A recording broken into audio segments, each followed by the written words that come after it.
짧게 네, 쉽게 이해하는 자바스크립트 핵심 개념. 예, 한 10분 만에 끝날 수 있도록 제가 짧게 정리한 내용들인데 한번 말씀드리겠습니다. 네, 참조, 레퍼런스 참조인데요. 자바스크립트는 이제 모든 것을 일단 메모리, 어떤 게 실행되면 메모리에서 생성한 다음에 그 값을 변수나 뭐 이렇게 참조를 하는 메모리 주소에 있는 걸 참조하는 그런 형식이고요. 다른 언어들도 다 비슷하다고 저는 생각을 하고 있습니다. 네, 저 참조가 상당히 중요한 개념이기 때문에 뭐 클로저든 뭐 모든 것들이 다 저 참조에 관여되어 있는 거라서요. 네, 그래서 첫 번째에 넣습니다. 네, 참조된다 같은 내용이고요. A를 오브젝트 생성하면 메모리 오브젝트가 생기고 이게 어떤 주소가 있겠죠. B는 A라고 만약에 대입을 하게 되면 B도 같은 앱을 참조하게 되는 거죠. 그래서 이 얘를 변경시키면 B와 A가 같이 얘를 가지고 있기 때문에 이렇게 A.A는 1 이렇게 해서 그럼 이게 이렇게 생성이 되기 때문에 A와 B는 같은 애를 가리키고 있는 거죠. 앞에 참조 카운트가 나왔는데 참조 카운트가 한 개일 때 참조 카운트가 만약 1이라면 0일 때 메모리에서 제거가 돼요. 가비지 컬렉터가 그걸 이제 제거를 해주는 거죠. 참조하는 애가 없으면 제거해 주는 거예요. 만약에 그게 제거가 안 되면 그게 이제 우리가 흔히 말하는 클로저가 되는 거예요. 네, 디스는 이제 디폴트 값은 무조건 윈도우고요. 참조 연상자를 이용해서 접근하지 않거나 아니면 어플라이나 콜을 이용해서 강제로 실행 문맥을 전달하지 않았다면 얘는 무조건 윈도우예요. 디스는. 참조 연상자를 만약에 이런 식으로 저희가 접근을 하잖아요. 보통 함수를 실행시킬 때 이게 참조 연상자인데 이걸 실행하면 요 뒤에 있는 얘가 그 실행 문맥이 되는 거예요. 이 안에서. 어플라이나 콜을 이용해서 이렇게 해도 되겠죠? 네, 다음은 이제 프로토타입인데요. 프로토타입 속성을 함수만 가지고 있어요. 이 프로토타입 속성을 변수나 메서드를 이제 프로퍼티스 속성이라고 하는데 그걸 선언하는 것이 메모리 절약에 상당한 효과가 있어요.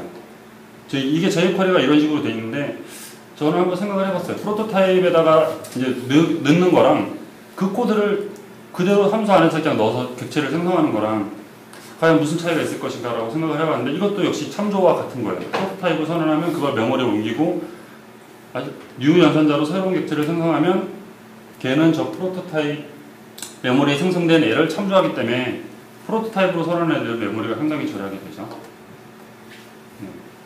그래서 이제 프로토타입 액세스 플로우라고 있는데요. 이 뉴 연산자를 사용하면 프로토타입 액세스 플로우라는 게 자동적으로 적용이 되는 거예요. 해당 속성 메서드가 현재 객체에 정의되어 있는지 먼저 확인을 하고요. 그러니까 객체 함수 원형이죠. 없다면 원형 함수 객체 프로토타입을 확인을 하겠죠. 거기에도 만약에 없다면 계속 상위의 프로토타입을 확인해요. 최종은 오브젝트 프로토타입까지 확인을 한 다음에 없으면 언디파인드가 나오는 거죠.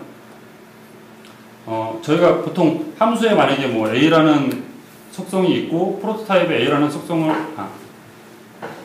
함수에 만약에 없고 프로토타입에 A라는 속성이 있는데 함수 안에 A라는 속성을 집어넣고서 만약에 그걸 참조해서 A를 만약에 선택하게 되면 함수 안에 들어있는 A를 저희가 출력하게 되는데요. 그거는 프로토타입에 있는 애를 덮어쓰는 게 아니고 다 그대로 존재하는 거예요. 존재하는 건데 이 프로토타입 액세스 플로우에 의해서 함수 원형을 먼저 검사하기 때문에 검사해서 있으면 나오는 거거든요. 네, 그래서 그렇게 되는 거고요. 네, 여기 써있죠. 유연산자로 함수 객체를 실행하면 자동 적용됩니다. 쓰는 거죠. 이 프로토타입 메모리는 제가 이제 테스트 했는데요.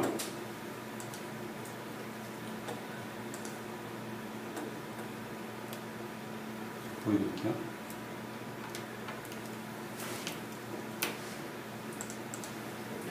메모리죠. 이게 58, 60, 크롬이 지금 메모리가 차지하는 용량이 이 정도거든요. 근데 JSPD를 이용했고요. 제가 이제 임의로 소스를 짜서 객체를 프로토타입에다 넣은 다음에 이거 프로토타입의 경우에요. 프로토타입에다가 객체를 막 낸 다음에 한 10만 번 정도를 뉴 연산자로 상승을 한 거예요. 네, 메모리의 변화가 거의 없죠. 155가 찍혔고요. 얘는 함수 내부에 선언했을 경우에요.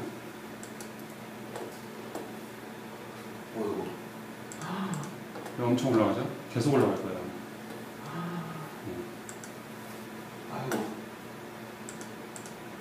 이런 차이가 있어서 저게 이제 제가 제일 처음에 말씀드린 참조와 관련이 되는 거거든요. 유연산자를 생성할 때마다 얘를 계속 생성하는 게 아니라 메모리에다 하나 만들어 놓고 이제 걔를 계속 참조하게 되는, 참조하지 않고 계속 생성하게 되면 이렇게 메모리를 많이 차지하게 되는 거죠. 그래서 만약에 속성이나 메서드를 많이 사용할 일이 있다면 프로토타입에다가, 그러니까 객체를 생성할 때 저기 훨씬 이득이 있겠죠. 메모리 퍼포먼스 차원에서. 이거 아까 설명드린 내용이고요.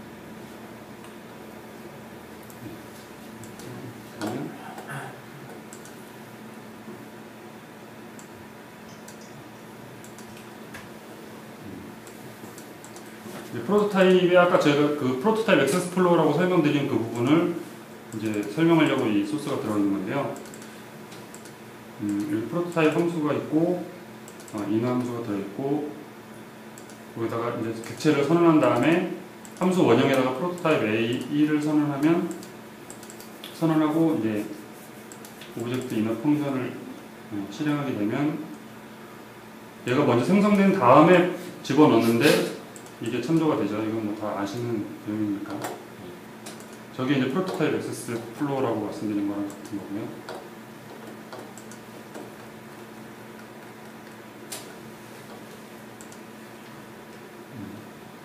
이것도 이제 그걸 설명드리기 위해서 다시 또 구현한 건데요. 프로토타입에 정의된 속성을 정의 후 델리트해도 프로토타입 정의된 속성은 그대로 사용이 가능하다. 그러니까 덮어 쓰는 게 아니라 메모리에 다 존재하는데 액세스 플로우에 의해서 원형을 먼저 참조하고 그 다음에 프로토타입을 참조하는 방식이기 때문에 그 중에 하나를 델리트 한다고 해도 그 위에 있는 걸 그대로 참조하겠죠. 선언하고 인스턴스 A는 2를 주고 출력하면 2가 나고요. 인스턴스 A를 삭제했는데 인스턴스 A를 다시 출력하면 위에 이제 프로토타입 액세스 플로우에 의해서 원형을 검사했는데 없으니까 프로토타입을 검사해서 1이 나오는 거죠.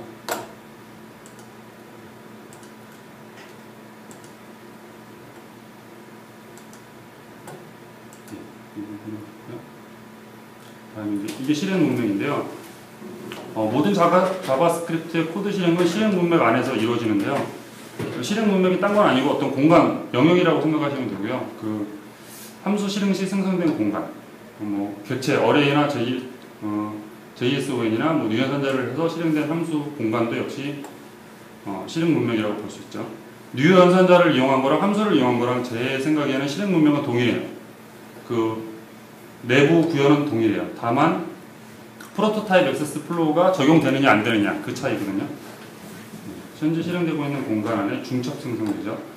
함수는 보통 저희가 선언된 위치가 중요하다고 보통 얘기하잖아요. 만약에 A가 있으면 A는 윈도우의 컨텍스트가 실행 문맥이 생성되고요. 아우터가 만약에 실행되면 아우터 실행 문맥이 생성되고 그 안에서 이너가 만약에 실행이 된다면 이 안에 얘가 생성이 돼요. 얘랑은 서로 어떤 연락을 할 수가 없겠죠. 근데 얘네 둘은 할 수가 있겠죠. 이렇게 이 안에서 또 실행시키면 이 안에 또 생기고 이런 식으로 실행 문맥이라는 애가 생겨서 이렇게 되고 있습니다. 이제 클로저인데요. 실행 문맥은 스택 구조를 따라서 만약에 이너를 바뀌었네요. 얘가 아우터인데 아우터를 실행시키면 먼저 얘가 실행 문맥이 생성되겠죠. 그리고 나서 이제 이너가 실행되면 이렇게 위로 올라가요. 그래서 얘가 반드시 종료돼야만 얘도 가비지 컬렉터에 의해서 메모리에서 제거가 될 수 있는 조건이 되는 거예요. 얘가 만약에 종료되지 않는다면 얘는 제거가 안 되죠, 메모리에서. 그래서 클로저가 발생돼서 얘의 변수를 뭐 참조한다든가 이런 것도 가능한 거죠. 여기 써있는 대로 탑 레벨에 위치한 실행 문맥의 실행이 종료되고 외부 참조가 없다면 참조 카운트가 0이고 그러면 가비지 컬렉터에 의해서 메모리에서 완전히 제거가 되는 거예요. 이것을 이용해서 클로저를 발생시키고 즉 클로저가 발생했다는 의미는 메모리에서 실행 문맥이 제거되지 않았다는 얘기예요. 이건 객체 생성 방법인데요. 객체 리터럴을 이용한 생성, 이건 이제 JSON 그 타입인데요. 이렇게 그냥 생성하면 되죠. 배열도 제가 오늘 한번 호기심에 한번 해봤거든요. 배열도 돼요. 동일해요. JSON과 동일해요. 다만 JSON은 그 키값으로 단어를 사용할 수 있죠. 연간 배열이라고 해서 이렇게 사용할 수 있고 배열 같은 경우는 숫자로밖에 참조를 못하죠. 이렇게 디스를 해도 동일하게 3이 나와요.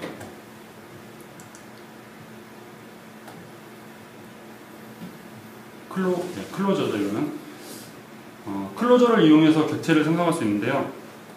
리턴의 오브젝트 타입의 얘를 리턴하게 되면 객체와 동일한 그 속성과 방식이 돼요. 다만 이제 여기서 안 되는 건 프로토타입이 없어요. 얘는 그 프로토타입 액세스 플로우라고 제가 아까 말씀드린 그 부분이 적용이 되지 않아요. 네, 유연 산자를 사용해서 또 이제 만들 수 있죠. 기본은 클로저를 이용한 객체 생성과 메커니즘은 동일하고요. 프로토타입 액세스 플로우가 적용이 되죠. 자동적으로. 함수가 디스가 아닌 객체를 리턴하면 적용이 되지 않아요. 뉴라고 해서 얘가 뉴라고 하더라도 어떻게 보면 얘가 생성자죠. 생성자에서 리턴을 하긴 하는데 리턴 디스를 하면 돼요. 프로토타입 액세스 플로우가 적용돼요. 근데 리턴 어떤 객체나 다른 거를 리턴하게 되면 그 액세스 플로우가 적용되지 않아요.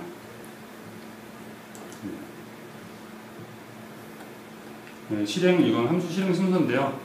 이건 저희 이제 신입사원 그 테스트 할 때도 많이 나오는 거죠. 이렇게 이런 형식으로 되어 있다면, 여기에 전역 변수가 선언되어 있지만, 여기에 그 파라미터 값 이게 있기 때문에 얘는 VAR, any VAR 한 거랑 같거든요. 얘는 지역 변수가 돼요. 근데 로드되는 순서가 얘가 처음에 딱 코드를 보게 되면 자바스크립트 해석기가 모든 변수, 이 값 대입은 하지 않아요. 변수가 어디에 있나를 먼저 쭉 체크한 다음에 이런 식으로 다 선언을 해놔요. 앞 위에서 다 선언을 한 다음에 그 다음에 함수를 읽어드려요. 함수는 메모리만 이렇게 어디에 있나만 찾겠죠. 이름하고. 그래서 함수를 밑에다가 자바스크립트는 위에서 아래로 내려오는 해석기 타입인데 밑에다가 함수를 선언해도 위에서 실행하면 실행이 되죠. 네, 그건 그 이유에서 그런 거고요. 그래서 이제 그 플로우에 따르면 any VAR 이렇게 선언하고 VAR A가 다음에 선언되고요. 그래서 얘는 undefined 나온 거고 아직 값이 대입이 안 됐기 때문에 함수를 이제 이렇게 메모리 어딘가 이렇게 올려놓겠죠. 이런 함수가 있다라고. 이후 코드는 위에서 아래로 순차적으로 진행이 되는 거예요. 그래서 undefined 얘는 함수가 아직 얘의 입장에서는 선언되지도 않았는데 얘는 실행시킬 수가 있죠. 이렇게 먼저 내가 읽어드리기 때문에 프리비어스 로드 하기 때문에 네, 그래서 이렇게 실행해서 하고요. 이거는 저 방금 설명드린 그거를 이제 소스해놓은 건데요. 나중에 혹시 보시게 되면 이제 이벤트 실행인데요. 단계는 보통 총 3단계가 있죠. 근데 이제 I 같은 경우에는 1단계만 버블링만 지원을 하게 되는데 저는 이제 캡처 단계는 바깥쪽에서 안쪽으로 이제 탐색이 되는 거죠. 만약에 제가 depth 2를 클릭했으면 이벤트가 발생했으면 죄송해요. 3이네요. 3에서 만약에 이벤트가 발생했으면 그 캡처니까 1, 2, 3이에요. 1, 2, 3. 여기 좀 잘못되어 있는 것 같아요. 1, 2, 3이 이렇게 되어 있죠. 얘는 버블링이죠. 1, 2, 3 이렇게 위에서 가장 바깥쪽에서 안쪽으로 들어오는 거예요. 3을 만약에 실행하면 1, 2, 3 이렇게 실행이 되겠죠. 근데 캡처 단계는 W3C 표준에서 정의한 LED 이벤트 리스트라는 함수를 이용해야만 이용할 수가 있어요. 캡처 아니면 버블을 지정할 수가 있어요. 디폴트는 이걸 만약에 이용하지 않으면 디폴트는 버블이에요. I는 I 라인부터 지원을 하고요. I는 캡처 단계를 지원하지 않아요. 그래서 만약에 크로스 브라우저를 만약에 생각한다면 캡처 단계를 사용하지 않는 게 좋죠. 목표는 이제 그 캡처나 버블 단계에서 이벤트가 발생할 요소를 제가 계속 목표를 찾다가 실행을 시키는데요. 그걸 이제 목표라고 그냥 하고 있고요. 버블링은 기본적으로 등록한 이벤트는 모두 버블링 단계에 등록된다. 이 전 단계에서 이걸 사용하지 않으면 여기서 펄스를 주거나 파라미터 값을 아니면 저희가 흔히 하는 점 온클릭 이런 식으로 하던가 모든 것들은 다 버블링이에요. 기본적으로 실행한 이벤트 객체에서부터 가장 바깥쪽으로 이렇게 퍼져나가는 거죠. 각 단계에서 탐색 중 캡처와 버블링 단계에서 등록된 이벤트가 있다면 이제 실행을 하겠죠. 전파를 중지시키면 이후는 실행이 안 되고요. 이게 실행 코드인데요.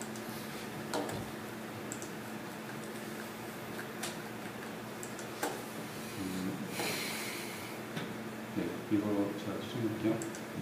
이건 이제 브라우저, 이게 지금 크롬이기 때문에 캡처와 버블링이 다 있겠죠. 브라우저에 따라 뜨는데 3번을 만약에 실행시키면 다시 하겠습니다. 3번을 실행시키면 캡처 단계 뎁스 1, 2, 3 이렇게 바깥에서 안쪽으로 들어가죠.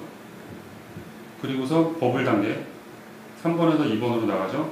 근데 제가 여기서 2번을 중지시켰기 때문에 캔슬 버블을 시켰기 때문에 2번까지 해서 딱 끝나죠. 만약에 중지 안 시켰으면 여기까지 나가겠죠. 제가 여기서 또 궁금했던 게 만약에 캡처 그 이론상으로 보면 캡처는 바깥에서부터 시작을 하게 되고 버블링은 안쪽에서 바깥쪽인데요. 제가 만약에 한 번을 클릭했을 때 모던 브라우저, 최근의 브라우저라면 저희가 보통 이제 래퍼 그 상위 단계 엘리먼트에서 어떤 이벤트를 걸어서 그 차일드 노드들을 컨트롤 하잖아요. 이벤트를 만약에 이쪽에서 모던 브라우저라면 얘를 이쪽에서 만약에 처리를 하게 되면 그러니까 캡처 단계에서 처리를 하게 되면 버블링 단계는 이렇게 왔다가 들어가는 거니까 그거보다 훨씬 어떤 계산적인 측면에서 좋지 않을까 해서 테스트를 해봤는데요. 그건 전혀 이득이 없었습니다. 동일했어요. 그 부분은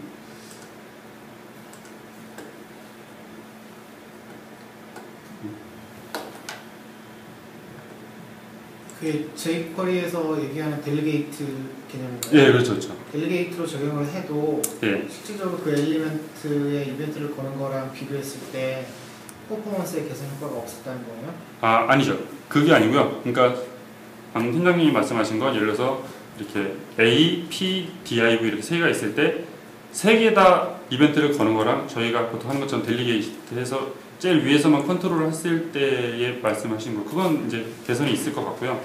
제가 말씀드리는 건 이제 모던 브라우저에서만 캡처와 목표 버블링을 지원하는데 IE에서는 버블링만 지원을 하거든요. 그래서 만약에 저희가 보통 쓰는 건 저희가 버블링을 쓰잖아요. 버블링으로 다 그냥 해도 되는데 만약에 모던 브라우저에서 캡처를 이용한다면 캡처가 먼저 실행되거든요.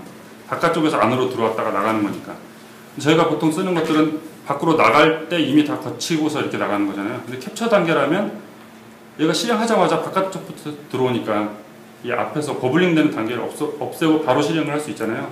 그래서 거기에서 어떤 퍼포먼스적 효과를 얻을 수 있지 않을까 해서 제가 테스트를 해봤는데 네, 전혀 없었어요. 동일했어요.